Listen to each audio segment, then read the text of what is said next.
Bonjour à tous et bienvenue dans le podcast du site Je bosse en grande distribution. Aujourd'hui, je reçois Marc Donal. Bonjour Jonathan. Alors, tu es le directeur général de Demain la Terre, une association dont tu Ouais. nous expliqueras en détail le rôle que vous avez auprès des producteurs, des distributeurs, voire même des consommateurs. Alors, je t'avoue que Ouais. je sors un peu de ma zone de confort parce que c'est un sujet de l'agriculture que je ne maîtrise pas du tout. Hormis que j'ai un grand-père agriculteur, c'est presque le seul lien que j'ai avec cette thématique. On va commencer par les présentations. Premièrement, qui est Marc Donal et quel est ton parcours professionnel? Alors moi je suis ingénieur agronome de formation, diplôme que j'ai obtenu il y a plus de 20 ans maintenant, avec une dominante conciliant à la fois production, euh, territoire et marketing. Il y a un triptyque dans ma formation qui m'a permis d'aborder un peu, de concilier ces aspects-là.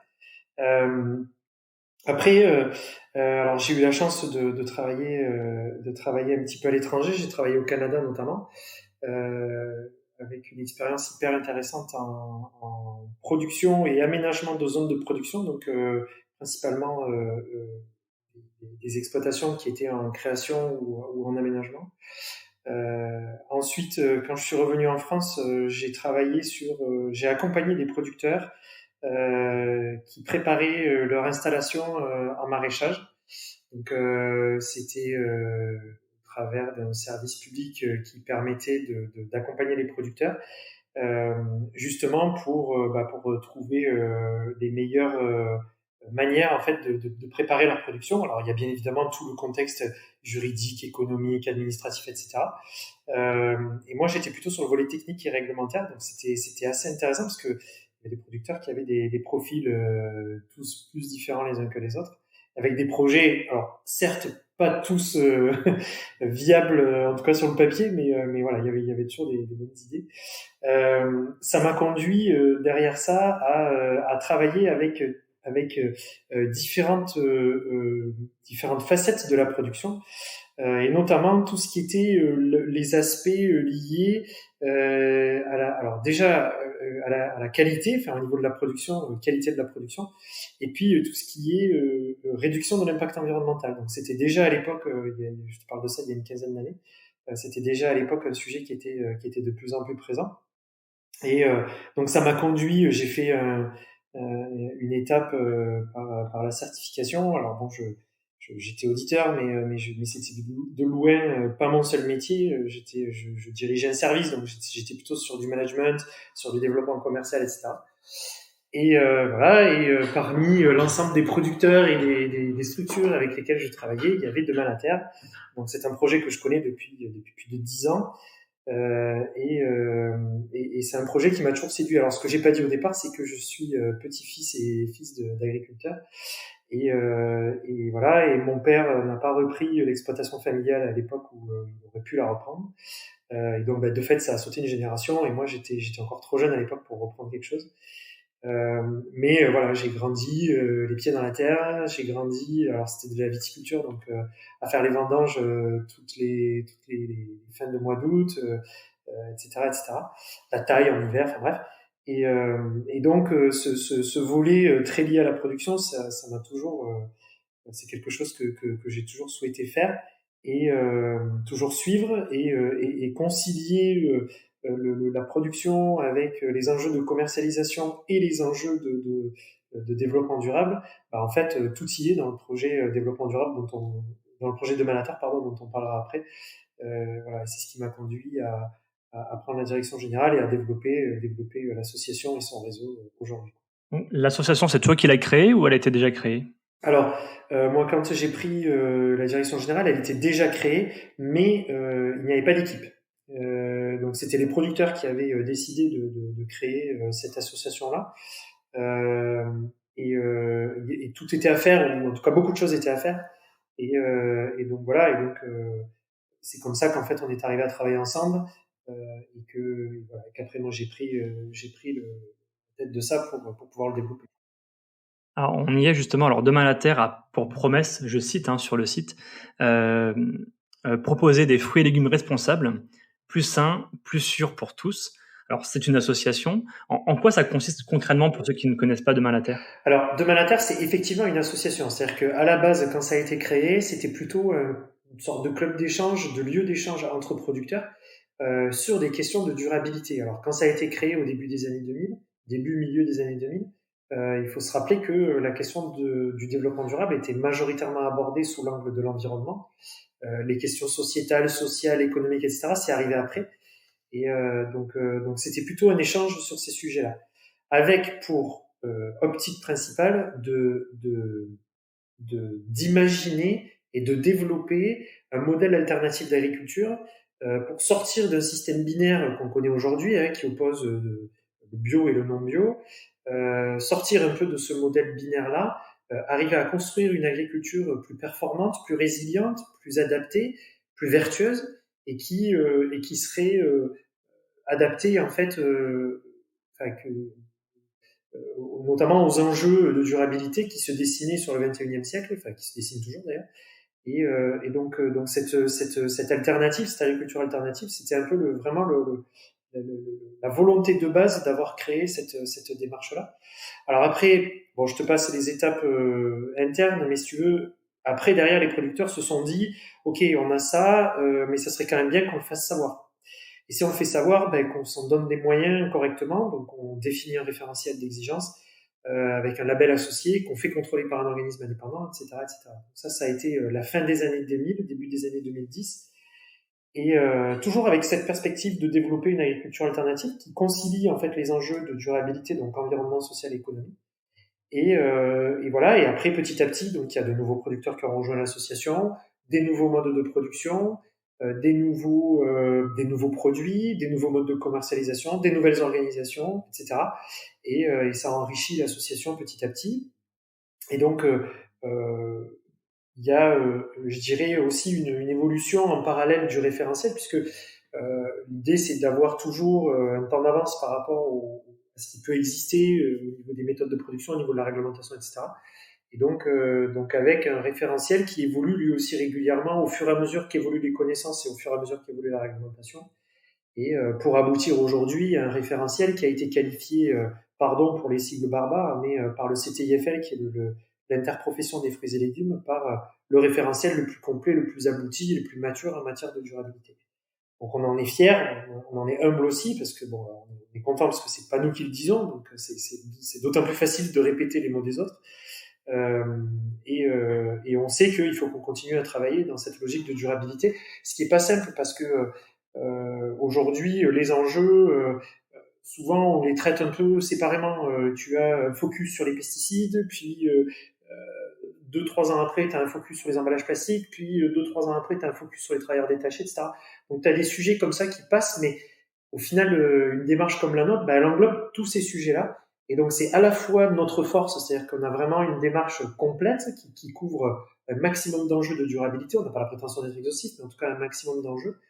Et à la fois notre faiblesse, entre guillemets, parce que pour le coup, c'est une démarche qui est complexe et tellement large que pour le coup, pour l'expliquer en quelques mots, parfois c'est compliqué. Alors on y travaille, on fait appel à des professionnels d'ACOM pour arriver à simplifier notre message, mais c'est vrai que c'est un de nos points faibles aujourd'hui et sur lesquels on a décidé d'axer fortement dans les mois et les années à venir. Parce que du coup, alors vous voulez le faire savoir, mais vous le faites le faire savoir auprès du monde professionnel ou aussi le faire savoir auprès des consommateurs? Est-ce que vous avez aussi un intérêt à communiquer auprès d'eux? Alors les deux, oui. Disons que dans les premières années d'existence de la démarche, j'entends par là le référentiel et le label, ça a été principalement de faire connaître dans le monde professionnel parce que il fallait déjà faire comprendre, expliquer, faire connaître, reconnaître, marteler le message, voilà. Enfin voilà, il y avait vraiment un travail d'explication de texte à faire auprès auprès de tous les circuits de distribution, des professionnels. Donc ce travail-là, aujourd'hui, il arrive plutôt en phase de croisière. Alors même si, et on en parlera après, sur la distribution, on a encore beaucoup de travail à faire, mais disons que on est dans une phase plutôt de croisière où il y a quand même déjà pas mal de monde au niveau professionnel qui connaît, qui sait ce qu'on fait et le sérieux de la démarche, etc. Et donc maintenant qu'on a tout ce socle-là qui est acquis et en parallèle le socle technique, parce que on voulait aussi construire une démarche qui soit vérifiable et qui soit sérieuse, pas porter des allégations sans avoir fait le travail derrière. Donc maintenant qu'on a tout ce travail-là qui est fait, enfin qui est bien avancé, bah, l'idée c'est de pouvoir capitaliser pour communiquer le plus largement. Alors bien évidemment, on différencie les messages selon le public auquel on s'adresse, plutôt pro ou plutôt grand public consommateur. Mais c'est clair que enfin, il faut qu'il y ait un maximum de personnes sensibilisées à notre démarche et pour comprendre ce qu'on fait et pour comprendre en fait la plus-value que ça peut apporter, à la fois du point de vue business, donc auprès des professionnels, et à la fois auprès du consommateur, pour lui, pour sa consommation, pour sa santé, etc. Tu parlais tout à l'heure des agriculteurs qui vous ont rejoint dans l'association. Justement, Ouais. Qui sont vos membres? Alors, aujourd'hui, on a plusieurs profils d'adhérents. Si tu veux, moi, dans notre calcul, donc on a 25 entreprises de mise en marché qui regroupent 450 producteurs. Donc en général, on le présente comme ça. Alors, 25 entreprises de mise en marché, c'est des entreprises, quelle que soit la forme, ça peut être des producteurs indépendants, ça peut être des coopératives, ça peut être des organisations de producteurs, etc., qui euh, produisent et mettent en marché leur production. Et après, tu peux avoir également des groupes de producteurs. Alors, est-ce que c'est des groupements coopératifs? Est-ce que c'est des organisations de producteurs? Est-ce que c'est des groupes informels de producteurs qui ont l'habitude de travailler ensemble sans forcément y avoir donné un cadre particulier? Et donc, c'est là qu'on peut avoir plusieurs dizaines de producteurs qui sont regroupés dans une même structure. Donc, on parle d'entreprise de mise en marché parce que c'est ce que les professionnels et les consommateurs vont connaître et reconnaître avec une marque commerciale qui va permettre d'être identifiée plus facilement. Et derrière, on embarque plusieurs centaines, en l'occurrence plusieurs centaines de producteurs. Toi qui les connais bien, ces producteurs et agriculteurs, comment ont-ils survécu ces derniers mois avec la crise sanitaire? Est-ce qu'il y a eu une prise de conscience sur le changement de comportement des consommateurs, voire dans les modèles de distribution aussi? Est-ce qu'on entrevoit enfin une embellie pour ce secteur qui a été pas mal en difficulté ces dernières années? Alors, je vais avoir du mal à te faire une réponse unique parce que les filières de production sont très différentes. Euh, et par conséquent n'ont pas toutes les mêmes problématiques, mais de manière globale, si je fais une vision macro, je dirais que les filières se portent plutôt correctement. Euh, Si tu veux, la filière fruits et légumes, c'est une filière un petit peu à part des autres filières de production agricole. Et là, une des premières raisons, c'est que c'est une filière dans laquelle il n'y a pas beaucoup d'intermédiaires. À la différence d'une production animale ou céréalière ou quoi, où là tu dois avoir des structures de collecte, des coopératives, des stockeurs, des transformateurs, des industriels, etc. Donc tu as une chaîne quand même nombreuse d'acteurs qui interviennent pour arriver à un produit fini qui arrive au consommateur. Les fruits et légumes, c'est pas du tout ça. Tu as un produit qui part du champ, de la parcelle du producteur, qui est conditionné et qui part directement chez le client et qui arrive chez le consommateur tel quel. Alors, parfois avec un peu d'emballage, une barquette, un sachet, peu importe, mais c'est pas des produits qui auront été transformés, travaillés, etc. Donc le fait de réduire les intermédiaires font que c'est une filière relativement courte et c'est une filière qui, pour le coup, euh, n'a pas trop de grosses difficultés au niveau rémunération des producteurs, etc. Alors, on peut toujours faire mieux, on est d'accord. On peut toujours travailler sur la logique de rémunération, de ruissellement des coûts, etc. Enfin, il y a des questions qu'on peut toujours soulever, mais c'est pas sur cette filière-là, au niveau agricole, qu'il y a le plus de difficultés et le plus d'enjeux, je dirais, de ce point de vue-là. Après, par contre, à l'inverse, c'est une filière qui a été beaucoup mise en lumière au niveau des médias du fait de la question des pesticides. C'est un sujet qui est beaucoup revenu. Il y a eu de nombreux reportages qui sont passés à la télé et des reportages à charge qui ont fait du mal dans les filières de production parce que tu vois bien avec un angle un parti pris, sans forcément montrer les contre-propositions qu'ils ont faites ou les améliorations qui ont été portées dans les filières, etc. Et du coup, c'est vrai que c'est aussi une filière qui est très scrutée avec cet angle-là, du point de vue pesticides, du point de vue résidus, du point de vue pollution, etc. Et pour le coup, les producteurs ont un peu le sentiment de devoir toujours se justifier et d'être plutôt dans une position où, un peu en mode carapace où on part un peu les coups, quoi. Alors qu'en fait, ils ont plutôt tout à gagner, à être plutôt fiers et plutôt positifs dans le travail qu'ils font et montrer la qualité des produits qu'ils produisent, les bons fruits, les bons légumes qu'on a la chance d'avoir sur nos étals, etc.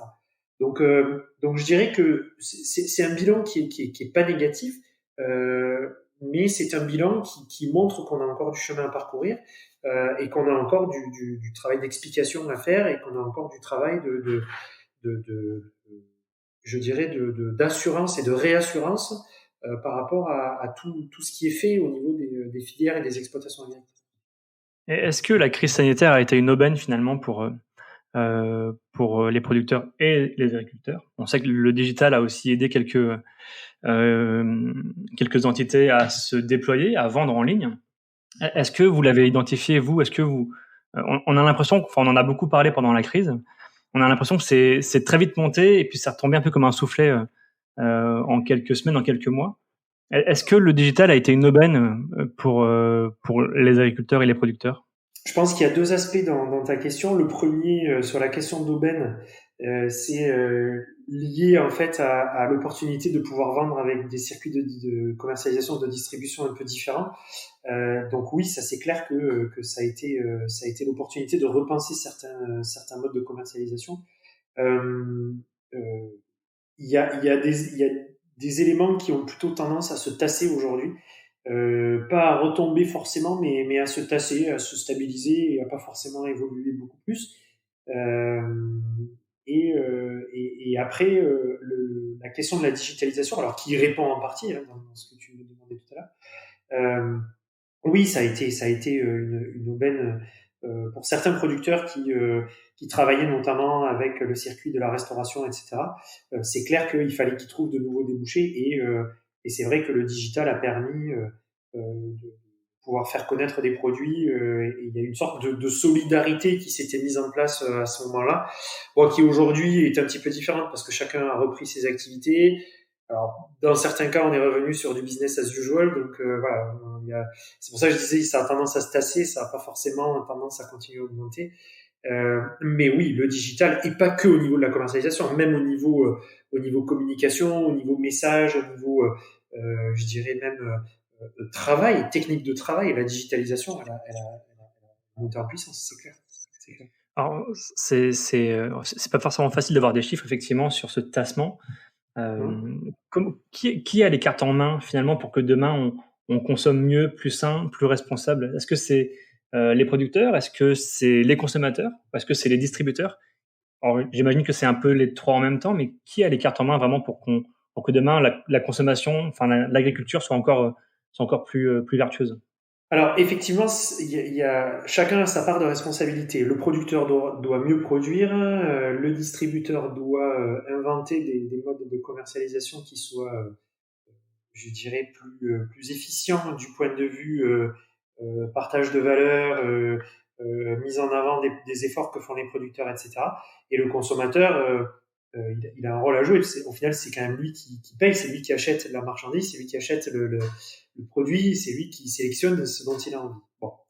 Euh, mais après, c'est un peu le chat qui se prend la queue. C'est-à-dire qu'il sélectionne ce qu'il a envie, mais il va sélectionner parmi ce qu'on lui propose. Donc, Oui. est-ce que ça veut dire que l'offre doit évoluer? Pour que l'offre évolue, il faut que le producteur il ait d'autres choses à proposer. Enfin voilà, donc c'est un peu un cercle, alors vertueux ou pas vertueux, chacun il verra midi à sa porte. Mais, c'est un peu un cercle et il faut que chacun en fait trouve son rôle. Alors, là où c'est le plus compliqué, c'est que le consommateur, alors autant les producteurs et la distribution ont l'habitude de travailler ensemble, même si parfois le dialogue n'est pas toujours fluide, globalement, bon, voilà, ils arrivent à se parler, ils arrivent à se comprendre, plus ou moins, ils arrivent à avoir un discours qui est plus ou moins commun.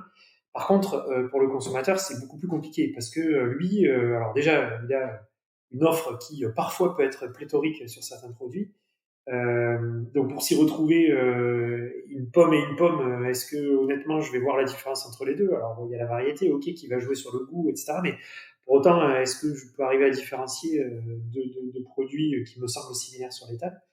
Et puis après, il y a aussi la question du coût. Est-ce que je suis en mesure de justifier un surcoût Est-ce que l'origine en tant que telle, le fait que ce soit un produit français, est-ce que c'est un argument suffisant pour en justifier un coût particulier? Est-ce que ça doit être adossé avec des labels ou avec des mentions particulières, des mentions valorisantes particulières? Euh, Est-ce que il y a un gros travail de pédagogie, mais pour autant, est-ce que le consommateur doit être expert sur tous les sujets? Est-ce que le consommateur faire de la pédagogie, ok, mais est-ce qu'il est ça veut dire que si on fait de la pédagogie sur les fruits et légumes, bah, on est supposé faire de la pédagogie sur tous les produits de consommation. Est-ce que aujourd'hui le consommateur a le temps et les moyens de pouvoir être informé et correctement informé sur tout ça? Donc, c'est une réponse qui est très compliquée à formuler. Je pense que il y a un gros travail d'amélioration globale à effectuer et peut-être que les deux premiers maillons de la chaîne pour apporter aux consommateurs des éléments supplémentaires, c'est le binôme producteur et distributeur qui doit travailler ensemble pour proposer d'autres choses qui va répondre davantage aux aspirations des consommateurs. Mais pour ça, il faut les consulter, il faut comprendre ce qu'ils veulent, il faut comprendre ce dont ils ont besoin, ce qu'ils attendent, et là-dessus, vont se rajouter des enjeux de viabilité économique, d'impact environnemental, de résilience climatique, etc. Enfin, c'est une soupe compliquée à remuer, quoi. Et on a quand même l'impression que les relations sont plutôt apaisées aujourd'hui entre les distributeurs et les producteurs. C'était pas forcément le cas avant, il y a encore quelques années. On voyait beaucoup de manifestations, de mouvements justement de producteurs qui venaient en ville, qui venaient en magasin un petit peu se plaindre. On a l'impression que ça s'est apaisé. Tu confirmes tu le confirmes ça? Ben, alors, je vais parler pour la filière fruits et légumes parce que c'est la filière Oui. que je connais le mieux. Je vais pas parler pour les autres filières que je connais nettement moins. Oui.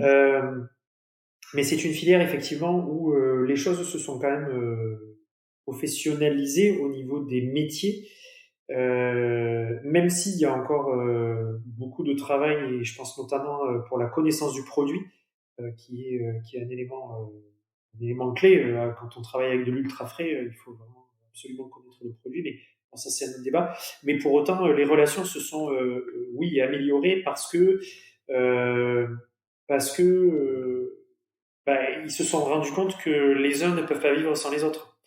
Et par conséquent, il faut que ça soit une relation gagnant-gagnant. Alors bon, voilà, on en pensera ce qu'on voudra et chacun aura son avis. Après, je ne rentrerai pas dans ce débat-là, mais de manière plus générale, je dirais que c'est une relation qui a évolué parce que chacun a pris conscience que le producteur ne peut pas vivre sans ses clients et le distributeur ne peut pas vivre s'il n'a pas de marchandises à commercialiser. Donc c'est cette prise de conscience là qui évolue progressivement et qui fait qu'effectivement les relations ont plutôt tendance à s'améliorer. On accueille, je parle pour nous du coup pour nos producteurs, on accueille aussi régulièrement qu'on le peut et aussi régulièrement qu'ils se déplacent les clients des entreprises pour pour leur montrer ce qui se passe, leur montrer comment c'est produit, les éventuelles difficultés, au contraire les évolutions, les innovations, etc. Donc c'est des relations qui effectivement ont tendance à se resserrer et il faut espérer que ça va aller en s'améliorant dans le temps. En tout cas, nous, au niveau de l'association, on essaye de mettre de l'huile dans les rouages pour que le message passe bien. Mais voilà, il y a effectivement des choses qui se sont un petit peu améliorées dans le temps et on espère que ça va continuer à s'améliorer. Sur le sujet vaste de l'agriculture, tu parlais au tout début d'un peu de RSE. Oui. Dans un monde idéal, que serait l'agriculture de demain? L'agriculture de demain, je pense qu'il y a trois aspects qu'il va falloir garder en tête. C'est premièrement, il faut qu'elle soit multidimensionnelle, c'est-à-dire environnement social et économique. Elle ne peut pas être que l'un ou que l'autre, ou que pesticides, ou que eau, ou que etc. Enfin, ça me paraît de plus en plus compliqué de rester focalisé sur un seul sujet. Deuxième aspect, il faudra qu'elle soit climato-résiliente ou sobre du point de vue climatique.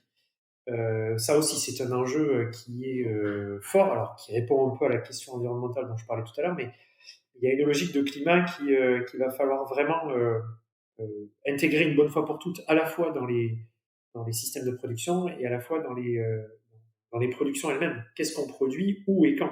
C'est un sujet qui est pas négligeable. Et le troisième point, c'est la capacité à nourrir les populations, parce que voilà, on a une population qui grandit, qui se développe, etc. Il va falloir qu'on continue à produire pour la nourrir, mais on n'a pas une place extensible sur la planète. Donc il il va falloir trouver les bons compromis pour continuer à nourrir la planète sans la détruire et en répondant à ces enjeux de population qui grandit. Alors, bon, c'est des réponses très macro, mais je pense que l'agriculture de demain, il va falloir qu'elle soit capable de concilier ces aspects-là pour arriver à continuer à faire son travail, le travail premier qui est de produire pour nourrir. Pour continuer à faire ce travail-là sereinement, il va falloir qu'elle soit capable de répondre à ces enjeux. Est-ce que tu penses qu'on peut, un pays comme la France peut aussi tendre vers l'autonomie alimentaire?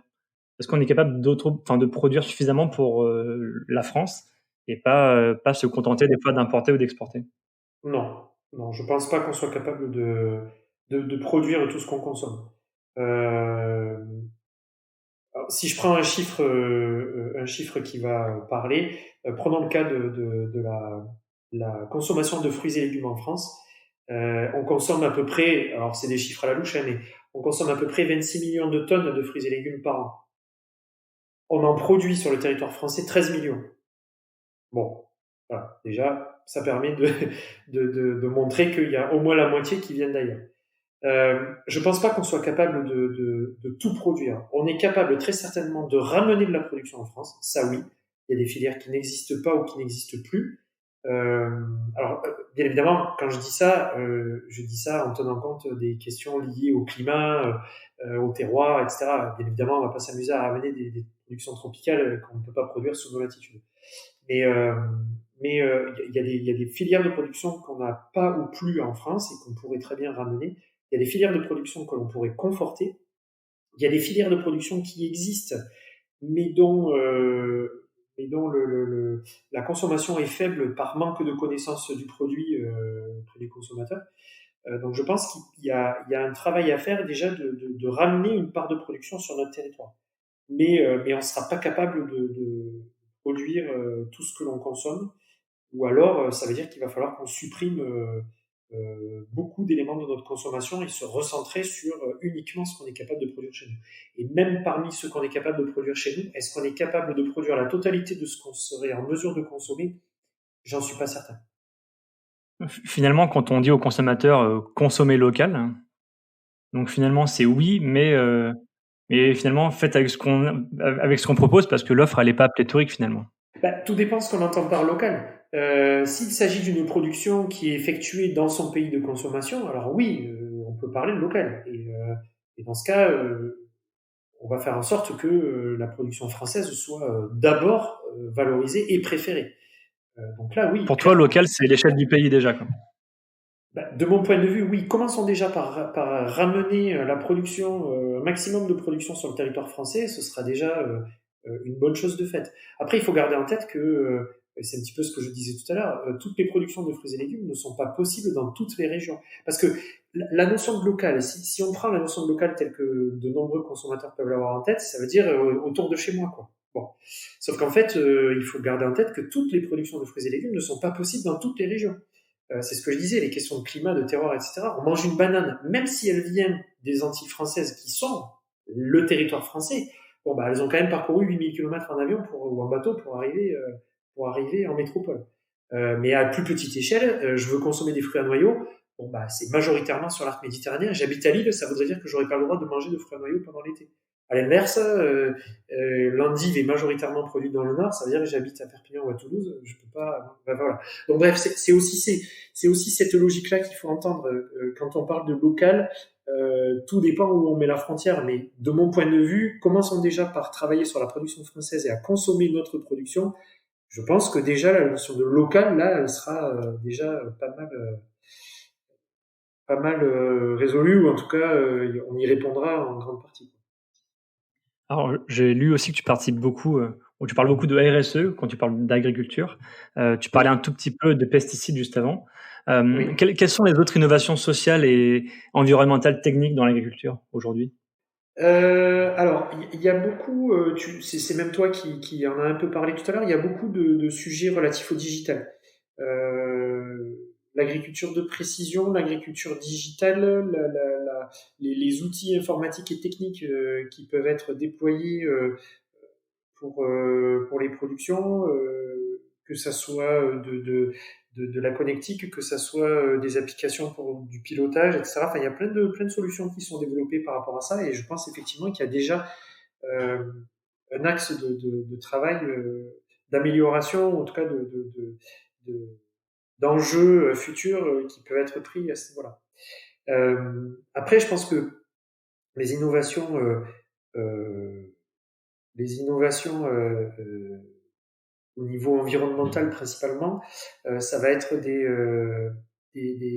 modes de production qui n'existent peut-être pas encore, mais qui vont répondre à ces enjeux climatiques dont je parlais tout à l'heure.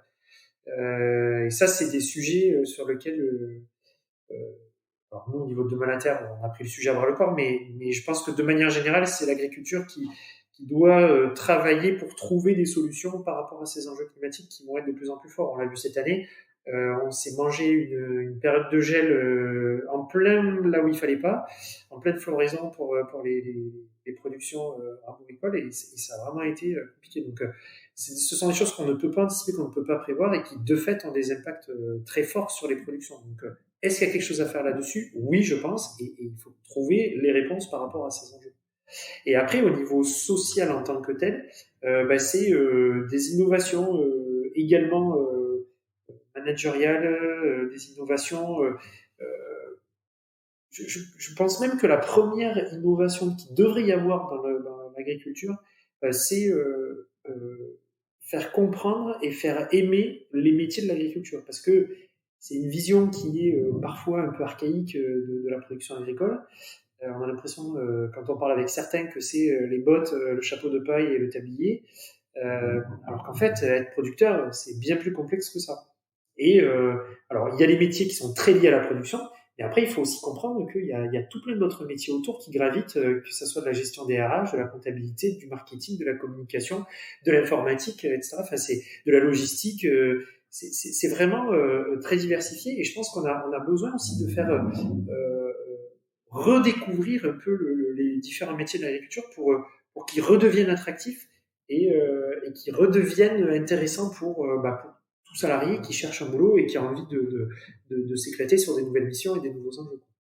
Ouais, ça passe par là, tu penses, justement, se moderniser, se professionnaliser encore plus, même dans la communication, pour inciter les Oui. nouvelles générations, à se lancer? C'est pas simple, hein? Ah oui. Ah oui, oui, oui, oui, oui, je pense que, alors si on fait un focus sur la communication, c'est clair que c'est ce qui fait le plus défaut aujourd'hui dans le monde agricole, clairement. On n'a pas une capacité à communiquer, mais tout le monde, hein, enfin, je veux dire, c'est pas spécifique à une filière ou à une autre, hein. De manière générale, l'agriculture ne sait pas communiquer, et on aura tout intérêt à attirer des talents dans le monde de la com pour nous aider justement à apporter des messages, à les clarifier, à les simplifier, à les rendre plus lisibles, plus compréhensibles, plus attractifs, plus attrayants, plus sexy, plus tout ce que tu veux, qui vont faire qu'à un moment Ouais. donné, on va comprendre que derrière, il y a un producteur qui a produit et on est content d'avoir ce qu'on a dans l'assiette, quoi. Donc, Et est-ce qu'on n'a pas aussi un intérêt à balayer les idées reçues de croire que il faut être systématiquement fils d'agriculteur pour être agriculteur demain? bien sûr, aussi, aussi. Alors, ce que tu viens de dire est très important. Tu as raison sur le fait que il faut balayer l'idée reçue qu'il faut être fils d'agriculteur pour. Par contre, il y a une idée qu'il faut absolument ancrer dans la tête de ceux qui envisageraient de se lancer dans l'agriculture, c'est que c'est pas un métier anodin. Il faut se former avant de se lancer. Parce qu'on voit trop souvent alors, je vais caricaturer un peu, mais un urbain qui en a ras-le-bol de son rythme de vie, de cadre sup, etc., qui d'un coup claque tout et veut aller s'installer au fin fond de la campagne pour produire, ça ne s'invente pas. Être producteur, être agriculteur, c'est un métier comme les autres, comme d'être garagiste, comme d'être dentiste, comme d'être voilà. C'est un métier. Il faut apprendre comment fonctionnent les sols, comment fonctionne la terre, comment on pousse une plante, comment on la récolte, comment on la fait vivre, comment, etc., etc. Et ça, c'est au moins aussi important à faire comprendre que d'enlever l'idée reçue qu'il faut être fils d'agriculteur pour pouvoir s'installer. Euh, et là aussi, je pense qu'il y a du travail de compréhension, que ne devient pas agriculteur qui veut en claquant des doigts. Et puis c'est pas parce qu'on a un jardin chez soi où on fait pousser 3 pieds de tomates que ça veut dire qu'on est capable de gérer une production de A à Z et de la commercialiser. Merci beaucoup Marc pour cet éclairage, c'était passionnant. Avec plaisir.